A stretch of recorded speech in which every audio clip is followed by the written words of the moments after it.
Willkommen zu dieser technischen Anleitung zum Conga 4090.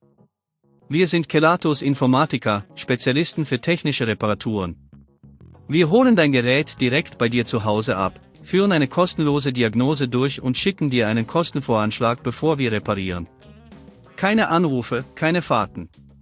Wir befinden uns in der Calle Joaquín María López 26, Madrid.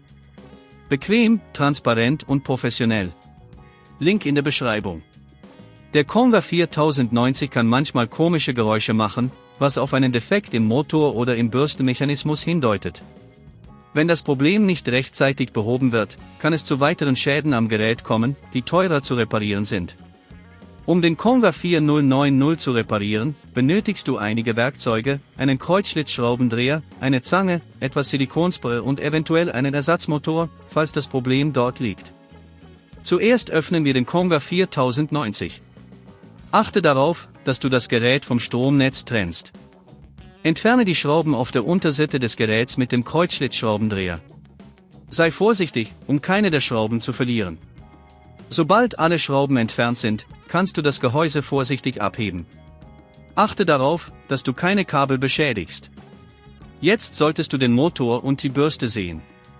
Wenn du die Geräusche lokalisieren möchtest, schalte das Gerät für einen kurzen Moment ein, aber sei vorsichtig, da das Gehäuse noch offen ist. Wenn du den Motor als Ursache identifiziert hast, musst du die Kabel, die zum Motor führen, vorsichtig abziehen. Achte darauf, dass du dir merkst, wo jedes Kabel angeschlossen ist.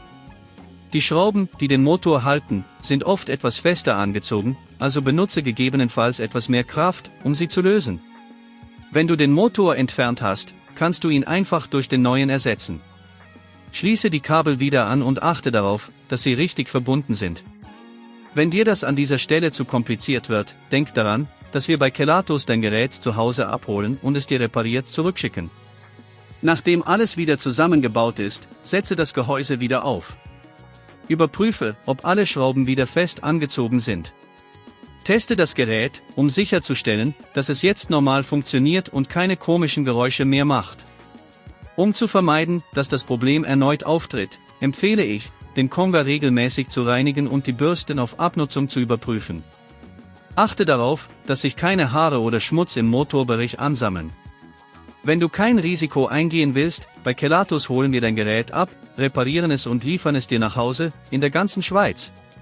Link in der Beschreibung.